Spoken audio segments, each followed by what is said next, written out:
AB Venkateswararao ఈ పేరు దాదాపుగా ఎక్కువ మందికి తెలిసే ఉంటుంది ఆంధ్రాలో. ఎందుకంటే 2014-19 మధ్యలో ఇంటెలిజెన్స్ డీజీగా పనిచేసినటువంటి ఆయన్ని 2019లో వైఎస్ఆర్ కాంగ్రెస్ పార్టీ అధికారంలోకి వచ్చిన తర్వాత ఆయన అధికార దుర్వినియోగానికి పాల్పడ్డారనేటువంటి ఆరోపణలతో ఆయన సస్పెండ్ చేయటం, తర్వాత ఆయన క్యాట్కి వెళ్ళటం, క్యాట్లో కూడా ఆయనకి అనుకూలంగా తీర్పు వచ్చినప్పటికీ కూడా ప్రభుత్వం ఆయనకి పోస్టింగ్ ఇవ్వకుండా సస్పెన్షన్ లోనే ఉంచటం, ఆయన హైకోర్టుకు వెళ్ళటం, హైకోర్టుకు వెళ్ళిన తర్వాత ఆయన ఓవరాల్ గా అక్కడ హైకోర్టులో కూడా ఆయన అనుకూలంగా తీర్పు రావటం, ఇటీవల ఆయన ఒక ప్రెస్ మీట్ పెట్టి కూడా కొన్ని సందర్భాల్లో తెలియజేయటం జరిగింది. నేను ముందుగా నేనుగా కోర్టుకు వెళ్ళలేదు, కోర్టుకు వెళ్లాల్సినటువంటి పరిస్థితి ఎందుకు వచ్చింది అంటే అప్పట్లో నన్ను సస్పెన్షన్ చేసి పక్కన పెట్టారు, కానీ నాకు సస్పెన్షన్ దాకా అప్పుడు ఓవరాల్ గా జిఏడిలో పెట్టారు, జిఏడిలో ఉంచారు, కానీ నాకు శాలరీ అయితే రావట్లేదు సార్, ఇది నా పరిస్థితి, నాకు శాలరీ ఇవ్వట్లేదు, అప్పటికి 2-3 నెలలు అయిపోయింది, ఎలా సార్ ఇబ్బందులు ఉంటాయి కదా అని చెప్పి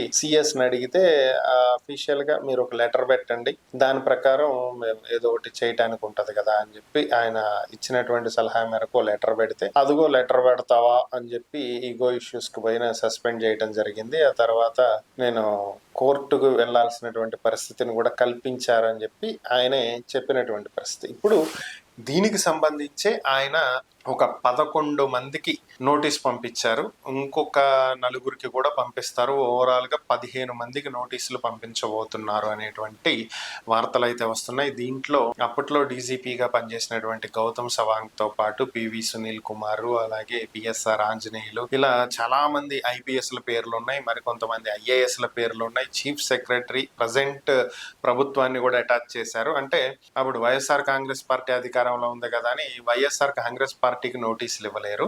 సో ఎవరు అధికారంలో అంటే ఏ పార్టీ అధికారంలో ఉన్నప్పటికీ కూడా స్టేట్ ఆఫ్ ఆంధ్రప్రదేశ్ అనేది స్టేట్ ఆఫ్ ఆంధ్రప్రదేశ్, దాన్ని నడిపించినటువంటి పార్టీ ఏదైనా కావచ్చు. సో ఇప్పటి సిఎస్ కూడా అప్పుడు జరిగినటువంటి వాటికి సమాధానాలు చెప్పాల్సినటువంటి పరిస్థితి. వీళ్ళందరికీ నోటీసులు పంపించారు, దీన్ని కోర్టుకు వెళ్తాను, నన్ను చాలా అవమానించారు, ఎటువంటి అభియోగాలు నా మీద లేకపోయినప్పటికీ, ఆధారాలు లేకపోయినప్పటికీ నా కెరీర్ ని నాశనం చేసి నన్ను చాలా అవమానాలకు గురి చేసి చివరిలో 1 డే పోస్టింగ్ అండి, ఈ రోజు సాయంత్రం రిటైర్ అవుతారనగా ఉదయం పోస్టింగ్ ఇచ్చారు, అది కూడా పనికి పెద్దగా ప్రాధాన్యత లేనటువంటి ఒక శాఖ, ఏది ప్రింటింగ్ సంబంధించి ప్రభుత్వానికి సంబంధించి ప్రింటింగ్ స్టేషనరీకి సంబంధించినటువంటి శాఖ ఒకటి ఉంటుంది, దాంట్లో పోస్టింగ్ ఇచ్చారు.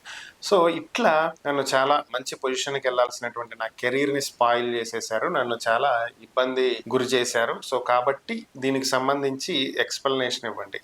సో దీంతో పాటు ఆయన ఒక ఆఫర్ కూడా ఇచ్చారు వీళ్ళకి. ఈ ఆఫర్ ఏంటంటే నాకు 1 కోటి 1 రూపాయి నష్టపరిహారం చెల్లించాలి, లేదా మీరు లీగల్ గా కోర్టులో ఈ రెండిట్లో ఏదో ఒకటి అనేది చేయాలని చెప్పి కూడా ఆయన ఈ సందర్భంగా నోటీసుల ద్వారా తెలియజేశారు. మరి ప్రభుత్వం దీనికి ఎలా స్పందిస్తుందో చూడాలి. అదే విధంగా ఈ సంబంధిత ఐఏఎస్ ఐపీఎస్ అధికారులు దాదాపు ఇందులో చాలా మంది రిటైర్ అయిపోయారు, ఇంకొంతమంది ప్రస్తుతం వేరొక కేసుల్లో అభియోగాలు ఎదుర్కొంటూ ఉన్నటువంటి వాళ్ళు ఉన్నారు. వీళ్ళందరూ మరి ఏ విధంగా రెస్పాండ్ అవుతారో చూడాలి. తలా ఒకంత వేసుకుని ₹1 ఇస్తారో లేదంటే లీగల్ గా కోర్టులో ఎదుర్కొంటారో. ఇక్కడ ప్రభుత్వం అయితే లీగల్ గా వెళ్తది, ఎందుకంటే ప్రభుత్వం తరపున ఏజీ అడ్వకేట్ జనరల్ ఉంటారు కాబట్టి, సో వాళ్ళు చూసుకుంటారు కోర్టులో స్టేట్ ఆఫ్ ఆంధ్రప్రదేశ్ తరపున. అప్పుడు ఆ రోజు ఆ ప్రభుత్వం ఈ విధంగా చేసింది అని చెప్పి సిఎస్ తరపున ఏపీ ప్రభుత్వం వాదిస్తుంది. మరి మిగిలినటువంటి రిటైర్ అయిపోయినటువంటి ఉద్యోగులు కావచ్చు, ప్రస్తుతం సర్వీస్ లో ఉన్నప్పటికీ కూడా వివిధ కేసుల్లో ఆరోపణలు ఎదుర్కొంటున్న వాళ్ళు, వీళ్ళు పర్సనల్ గా వాళ్ళ లాయర్స్ ని పెట్టుకోవాల్సి ఉంటది. మరి వాళ్ళకి సంబంధించి ఏం జరుగుతుంది ఏంటనేది వేచి చూడాలి.